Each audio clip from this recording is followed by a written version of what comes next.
Today, we are focusing on the critical role of leadership, the evolution of consulting services, and the rise of fractional C-suite executives. Startups, specifically founders, are very focused on innovation and taking a product to market, but they miss the fact that they need different kind of skill sets and that gray hair experience to take businesses to market today, specifically in this challenging times of raising funds, challenging times of the political landscape.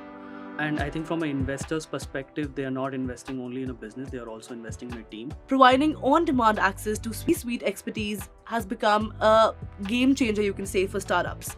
What exactly inspired you to pioneer this model? There are challenges for startups, there are challenges for founders, I would say, and I treat startup as an entity and a founder as two different things. They have different challenges. There are challenges for the fractional community as well, while it's growing very fast. Hi there, business owners and entrepreneurs. Are you seeking strategic leadership and expert guidance? Remember, fractional C-suite services and innovative consulting models can provide the support you need to scale.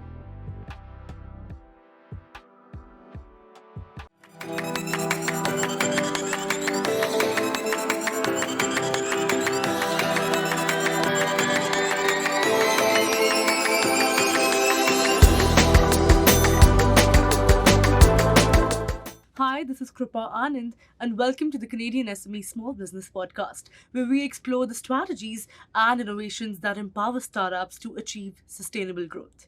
Today, we are focusing on the critical role of leadership, the evolution of consulting services, and the rise of fractional C-suite executives. Now, recent trends highlight the challenges startups face in securing the right leadership at the right time and cost. The shift towards service based consulting models and the increasing popularity of fractional executive roles. This discussion today will provide valuable insights for entrepreneurs navigating the complexities of building a successful company. Joining us today is Karan Ramchandani, founder and fractional COO of Your CxO Online, a company dedicated to supporting startups through fractional C-suite services and fundraising. With a passion for helping early stage businesses, Karan is at the forefront of this evolving industry. Today, we'll discuss the challenges of right leadership, consulting as a service, and the core difference between fractional leadership and freelancing.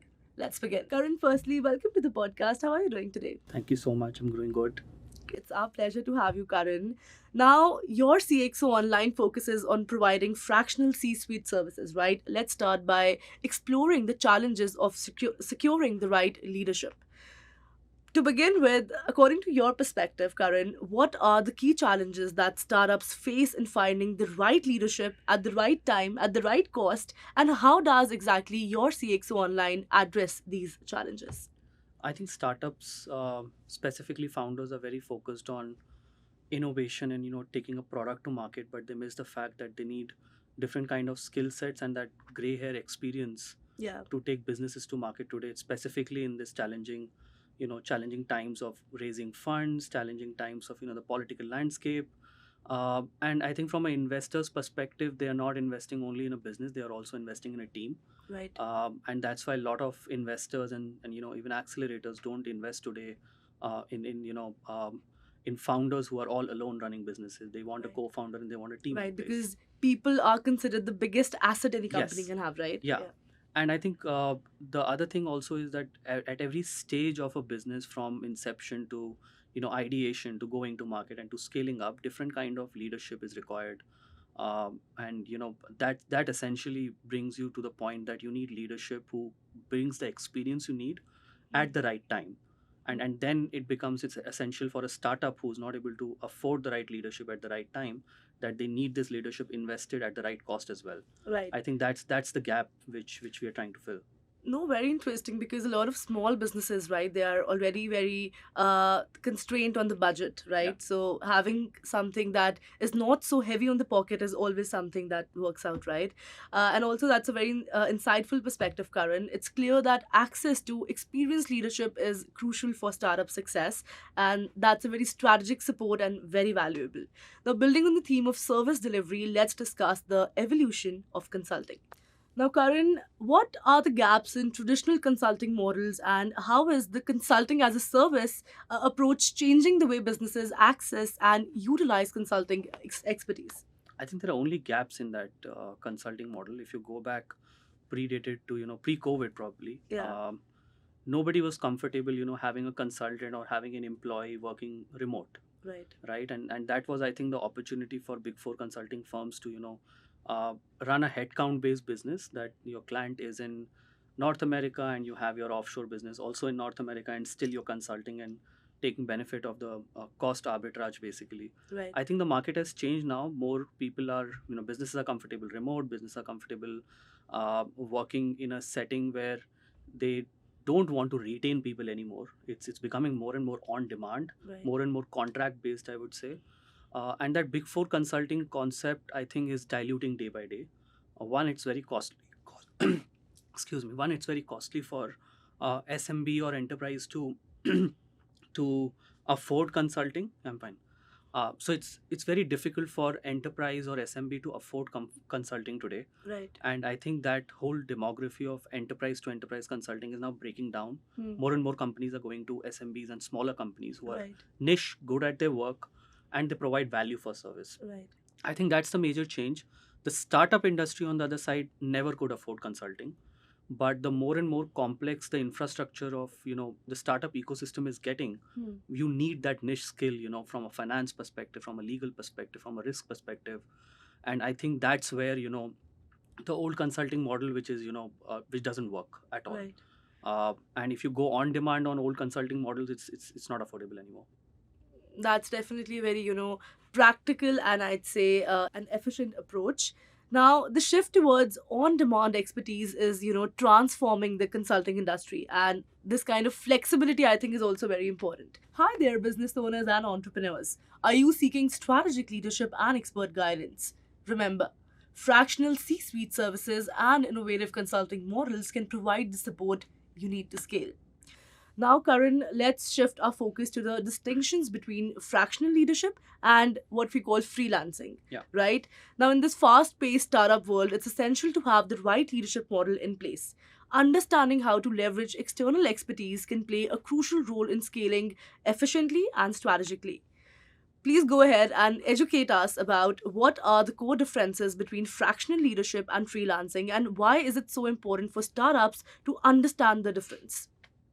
I think there's a very thin line between freelancing and fractional consulting. It's essentially the same, but the thin line is basically when you say, I need a fractional consultant, you're using the word consultant, right? Which comes with a baggage of having at least a decade of experience, or Right. have done some leadership work.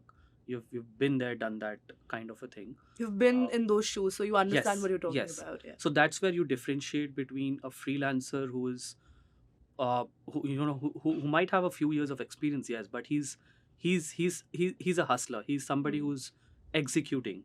But when it comes to a consultant, the job is to consult and consult on strategy, consult on planning, bring that gray hair experience or a decade's experience on how to execute work, right? And work with a team who executes. That's the whole idea. I think there are pros and cons of both. I think I also believe in the fact that consultants also create a little bit of faff, saying this is strategy, this is planning, but end of the day when it comes to execution, they leave companies and founders handicapped.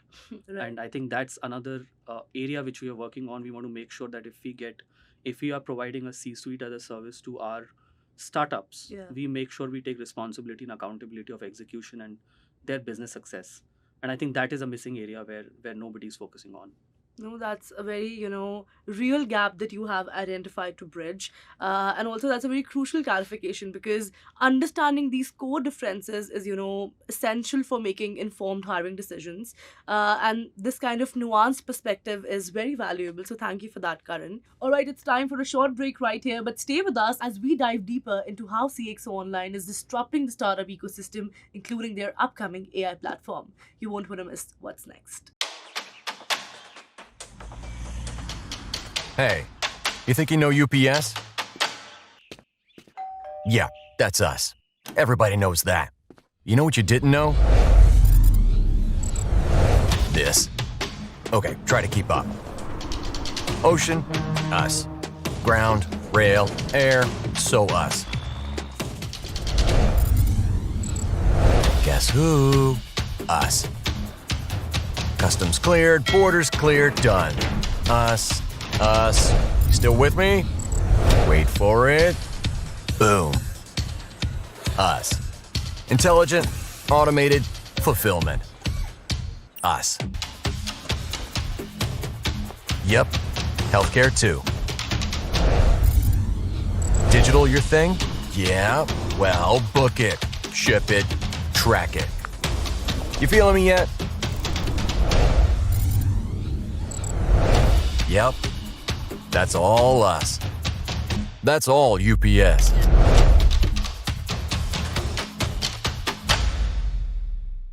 Welcome back, everyone. Let's get back to our conversation with Karan. Now, your CxO Online is a first mover in the fractional C suite space. Let's discuss that. Providing on demand access to C suite expertise has become a game changer, you can say, for startups. What exactly inspired you to pioneer this model, and what are the key benefits you've observed for your clients today? I think it's an ecosystem we are trying to build. Right, There are challenges for startups, there are challenges for founders, I would say, and I treat startup as an entity and a founder as two different things. They have different challenges. right, There are challenges for the fractional community as well. While it's growing very fast, we started around 7 years back as a concept of fractional consulting where it was not even heard of. Hmm. And today I'm attached to a network of almost 20,000 fractional consultant growing over 20-25% every quarter. wow, So the amount of fractional consultants in the market is increasing. Uh, and one problem which a fractional consultant always has is business development. Yeah. They don't have a continuous pipeline of projects or startups engaging with them.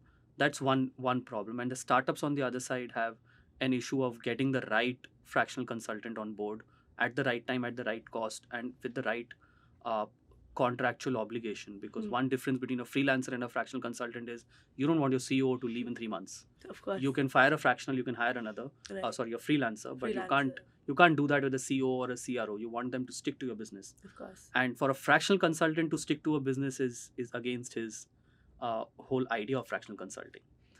So I think that's the bridge we are trying to solve, and what we are trying to do is build an ecosystem of investors, fractional consultants, and startups, which enables startups to afford fractional consulting in the first place.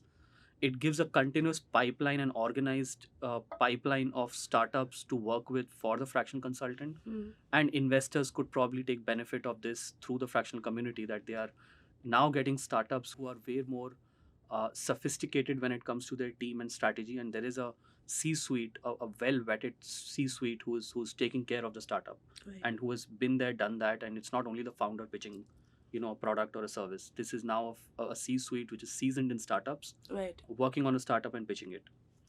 Very well articulated, and that's also a very innovative approach.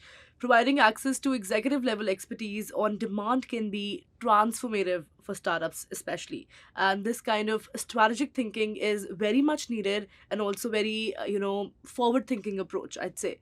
Now, Karan, you're also developing an AI platform, right? Let's explore that. As the startup ecosystem continues to evolve, integrating AI to support service can be, provide immense value, first of all. Please go ahead and shed some light on this new platform and how exactly will it enhance your services? I would stay away from using the word AI because it's Okay. too jazzy to use these days. Of course, Everybody's into it's no AI. longer even a buzzword, right? Yeah. So we are building, like I said, we are building an ecosystem, and that ecosystem needs a vehicle to operate. The platform acts as a vehicle, and that's what we are Right. doing. We are bringing in uh, all the four communities, from startups to founders to investors to fractional communities, and as well as the fourth and the most important stakeholder is startup ecosystems of the world, which are non-profits and government agencies at Right. one platform. What we're essentially trying to do is solve this challenge by bringing uh, fundraising and C-suite services at one platform. Mhm. Now, these services are in silo right now. When we talk to fractional consultants, they are struggling because the startups cannot afford them, and they are struggling to raise funds. When I Right. talk to a startup, they are struggling to get those consultants and afford those consultants and raise funds. Right. I don't know why somebody is not talking about doing that at one place, right? So I One also, stop shop. For yeah, it. a one-stop shop. I also believe fundraising is kind of a red tape, without offense, but uh, brokers and consultants are full into this industry. Right. I don't think it is as complex as raising funds. It Yeah. is complex from an investor's perspective, Yeah. but from just going out and raising funds, it should not be as complex as it is right now. That sounds like a very exciting development. I think leveraging AI, no matter how much you're not, trying to avoid this word, but it is AI at the end of the day. Yeah. AI is the future, and you're leveraging it very nicely to scale up your business. Now, Karan, if I were to ask you, is becoming an entrepreneur always something that you wanted to do, or is that something that happened over time? Um, I think both. Mm-hmm. I think my journey started from being an entrepreneur um, out of no choice. Mm-hmm. I never wanted to get into a day-to-day IT job, being an engineer from background. Right. That's not something I wanted to do, so I got into education. Right. Education led me to entrepreneurship, Mm-hmm. and I've been into the ecosystem for 1.5 decades now, engaging with startups, ecosystems, policy making, Right. and NASCOM gave me a chance to work on policy at a large scale. Builder.ai gave me a chance to interact with startups globally day in and day out. Yeah. And I think I saw the gap that everywhere leadership is missing. Yeah. Startups struggle to know what they want to do. They know their product and service, but how to do business, they struggle. How to do Right. sales, they struggle. They struggle on finance, they struggle on legal. Yeah. And I think statistics are a proof for this. 85% of the startups today fail just because they don't have the right team in place. And that I'm talking about specifically leadership. Right. I think that's the gap I saw 2019, 2018 while interacting with startups. And I thought that's a space to be in. Wonderful. If you get a time machine right now, and say if you were to travel 20 years, or literally any amount of years, is there anything that you'd like to change? If there is, what it is and why? I think I would love to change the Big Four model. Yeah, I would love to change that. Yeah. I think not only Big Four, but every large consulting company today is having a startup and SMB arm. Right. The question is, why do they have it? Because I think they realize to a certain extent that that's the future. They need to be in the SMB market. They need to change the model they work to do consulting at scale. The current model definitely cannot scale up. And I think that's the opportunity. If given a chance, I would go back and change that. Lovely. And if I were to give you the same time machine and say if you were to travel 20 years into the future, how would you envision your CxO online transforming? I would envision that the platform could touch and impact in any capacity every pre-seed and seed startup Yeah. globally. That's what the focus is behind it. And the AI and ML is not focused on doing something disruptive. It's focused on creating that impact at scale, and that's where we want to limit ourselves. It's basically to do the consulting we do, be your CxO for every startup at no cost, probably, is where we're heading to build this ecosystem for. And once you get that basic consulting and basic support you need to build an idea and understand what you need to do in your startup, Right. and then you go ahead and get your C-suite, get fundraising as a service. Yeah. You're able to afford it, and there are investors not only to invest in your company, Hmm. but also to invest in that journey of taking your idea to market, at least the bootstrapping Giving it journey. wings, basically. Yes. Yeah. I think that's the goal, and that's the goal end of the day. Very inspiring. Karan, if we were to summarize this entire discussion today, if there's one key takeaway you'd like to, let our listeners remember, what would it be and why? I think fail fast, move fast Okay. is one thing for Yeah. all founders and all startups. We always say this, but I think Because people are the most afraid of just trying and, yes, getting the risk. yes, and I think persistence is the key. Yeah. You need to be there. You fail, you change. You fail, you change, and you keep trying.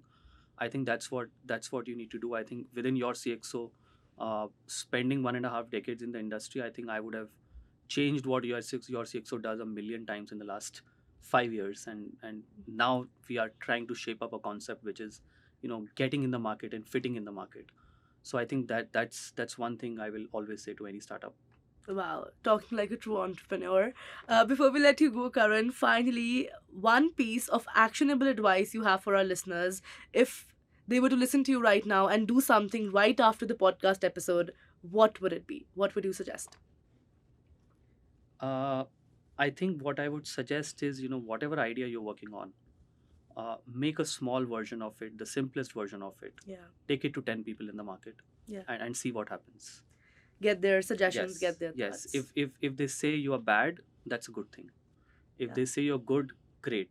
If they don't say anything, then dump the idea. Wow. Yeah. Thank you so much, Karan, for your, expertise and sharing it with us and educating us. It was an absolute pleasure to have you here on the podcast. So Thank thank you you so so very much. much. All right, that was an insightful conversation with Karan Ramchandani, founder and fractional COO of Your CxO Online, on the challenges of startup leadership, the evolution of consulting, and the rise of fractional C-suite executives. His expertise provides valuable guidance for entrepreneurs navigating the complexities of building a successful company. Thank you so much for tuning in to the Canadian SME Small Business Podcast. We really appreciate your continued support. Also, be sure to subscribe to our podcast for more expert insights and resources that can help your business thrive. Also, don't forget to visit our website, CanadianSME.ca. And lastly, a very special thank you to our podcast partners, RBC, UPS, and Google, for their ongoing commitment to empowering small businesses across Canada. Until next time, keep innovating and striving for success, and we'll see you in the next episode. Kripa Anand signing off.